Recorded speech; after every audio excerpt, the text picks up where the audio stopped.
जय गुरुदेव दत्त. नमस्कार श्रोत्यो. आज आपण वसंत पंचमीचं महत्त्व या व्हिडिओमध्ये जाणून घेणार आहोत. वसंत पंचमी म्हणजे खऱ्या अर्थानं दोन गोष्टींसाठी इथं विचार केला जातो वसंत पंचमीचा. पहिला विचार आहे तो ब्रह्मदेवाची कन्या म्हणजे सरस्वती पूजन, जी विद्येची देवता, जी वाचेची देवता मानली जाते, त्या देवीचं पूजन किंवा त्या देवीचा जन्मदिवस आज आपण साजरा करणार आहोत, उत्सव साजरा करणार आहोत.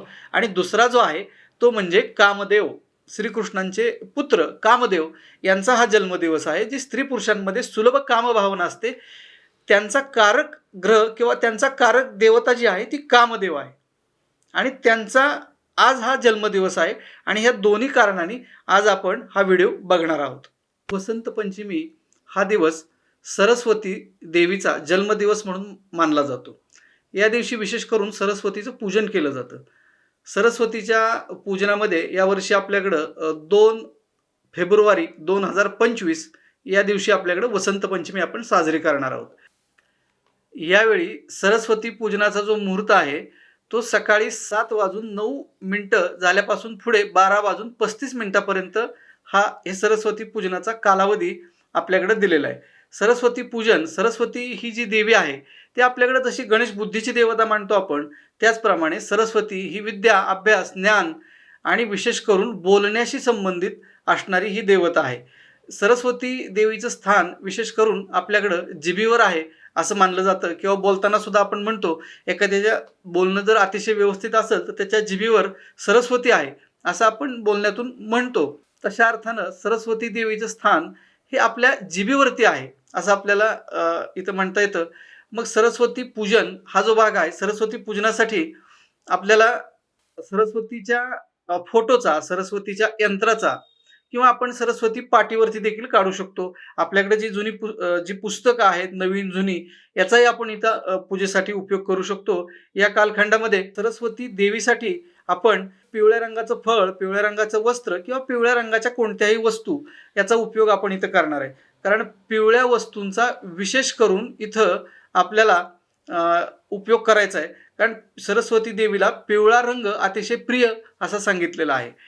त्याचप्रमाणे जी काही एक मुलांच्या आपण जन्मल्यानंतर जन्मकुंडली तयार करतो आणि त्या जन्मकुंडलीमध्ये मुलाची अभ्यासाच्या दृष्टीने काय प्रगती आहे याचा पण सुरुवातीला आपण त्याच्यामध्ये विचार करतो. आणि हा विचार करत असताना पत्रिकेतील चतुर्थ स्थान, पत्रिकेतील पंचम स्थान किंवा पत्रिकेतील बुध ग्रह किंवा पत्रिकेतील गुरुग्रह यांच्यावरून आपण त्या विद्यार्थ्याचा अभ्यास किंवा समज ही काय असेल हे आपल्याला समजू शकते. ज्या विद्यार्थ्यांच्या पत्रिकेमध्ये गुरु, बुध किंवा चतुर्थ पंचम स्थान हे काही कारणाने दूषित झालं असेल तर आपल्याला त्याच्यासाठी काही उपाययोजना पण करता येतात. मग त्याच्यामध्ये ही जी उपाययोजना आहे, जी मुलं थोडीशी मोठ्या वयाची आहेत अशा मुलांसाठी त्यांच्या आईने किंवा वडिलांनी घरातील ताट किंवा ताम्हणामध्ये तांदूळ घेऊन त्याच्यावरती आपण बोटाने, आपण म्हणजे त्या विद्यार्थ्याने किंवा त्या मुलाने बोटाने ओम, स्वस्तिक किंवा एम अशा पद्धतीने जर अक्षरं काढली तर त्याच्या बुद्धिमत्तेमध्ये,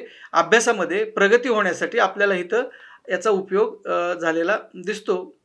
त्याचनंतर त्याच्यापेक्षा खालची म्हणजे जी काही नुकतीच शाळेत जाणारी मुलं आहेत त्यांच्यासाठी एक जो उपाय आहे तो म्हणजे असा की प्रत्येक आईने आज या दिवशी, वसंत पंचमीच्या दिवशी सरस्वतीचं पूजन झाल्यानंतर आपल्या घरातील मध आणि दर्भ ह्या 2 गोष्टी एकत्र घेऊन दर्भाच्या काडीने त्या मुलाच्या जिभेवरती एम, स्वस्तिक किंवा ओम अशा पद्धतीची जर काही अक्षरं काढली तर त्या मुलाच्या प्रगतीमध्ये, त्याच्या प्रज्ञेमध्ये, त्याच्या ज्ञानामध्ये, एकंदरीत विद्याभ्यासामध्ये त्याची प्रगती आपल्याला पुढे होण्याच्या दृष्टिकोनातून हा उपाय अतिशय उपयोगी ठरतो. म्हणून हा उपाय करून बघायला आपल्याला हरकत नाही. ह्या उपायाचा अनुभव घ्या आणि आम्हाला कमेंट बॉक्समध्ये सांगा. त्याचनंतर आणखीन जी काही लहान मुलं आहेत त्यांचा जे अन्नप्राशन विधी असतो, तर या दिवशी निश्चित अन्नप्राशन विधी केला तर तो त्या मुलासाठी अतिशय उपयुक्त ठरला जातो. त्याचप्रमाणे जे काही कोणत्याही विद्याभ्यासाची, ज्ञानाची, अध्यात्माची, संगीताची ज्या कोणत्याही विद्याशाखेची निवड जर करायची असेल आणि त्याच्या जर अभ्यासाची सुरुवात करायची असेल तर आपल्याला वसंत पंचमी हा दिवस अतिशय उपयुक्त ठरतो. ह्या दिवशी केलेली विद्याभ्यासाची तयारी किंवा सुरुवात ही अतिशय पुढच्या आयुष्यासाठी उपयोगी ठरणारा असा हा दिवस आहे. म्हणजे कोणत्याही कार्याची, विद्याभ्यासाच्या दृष्टीने असणाऱ्या कार्याची सुरुवात जर आज आपण केली तर निश्चित पुढे आपल्याला प्रगती याच्यामध्ये दिसून येते. म्हणून ह्या दिवसाचा आपण उपयोग करून घ्यावा.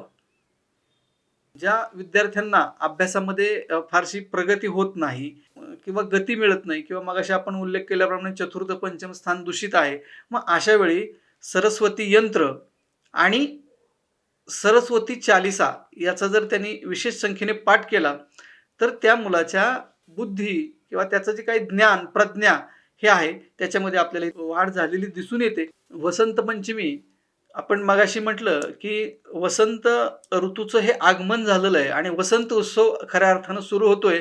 झाडांना नवीन पालवी येते, तसंच प्रत्येकाच्या मनामनामध्ये नवीन पालवी फुटायला सुरुवात झालेली आहे.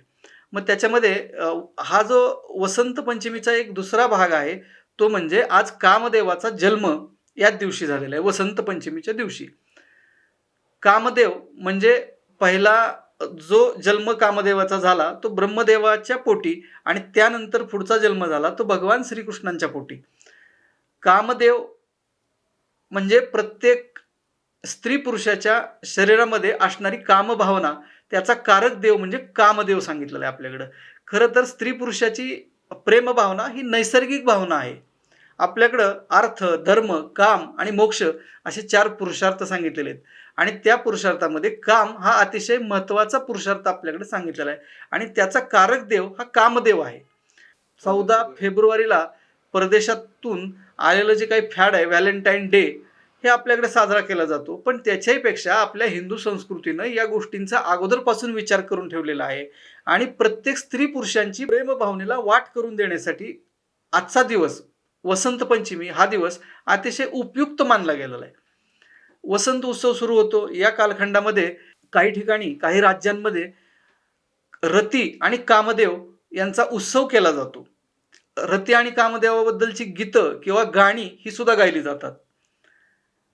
त्याचप्रमाणे जसं आपण कामदेव हे ब्रह्मदेव किंवा श्रीकृष्णांचे पुत्र बघतो तसं रती ही दक्ष राजाची कन्या आहे आणि कामदेवांचा मित्र हा शुक्र ग्रह सांगितलेला आहे. या पद्धतीनं ह्या दिवसाचं महत्त्व आपल्याला विशेष करून सांगता येईल. हा दिवस विशेष म्हणजे स्त्री पुरुषांमधील परस्पर आकर्षण, परस्पर प्रेमभावना, भावना व्यक्त करण्याचा दिवस, ह्या सगळ्या दृष्टिकोनातून आपल्याला हा दिवस स्त्री पुरुषांच्या मनातील प्रेमभावना व्यक्त करण्याचा दिवस म्हणून आपल्याला साजरा आपण करू शकतो आणि तो त्या दृष्टीने फलद्रूप सुद्धा होतो. श्रोतेहो, आत्ताच आपण वसंत पंचमीच्या दृष्टीने सरस्वतीचं पूजन आणि कामदेवांचं पूजन ह्या दोन्ही माहिती आपण इथं घेतलेली आहे. हा व्हिडिओ तुम्हाला कसा वाटला हे आम्हाला कमेंटच्या माध्यमातून सांगा. त्याचप्रमाणे आमच्या चॅनलचे नवीन अपडेट मिळवण्यासाठी लाईक करा, सबस्क्राईब करा, बेल आयकॉनला क्लिक करा. धन्यवाद.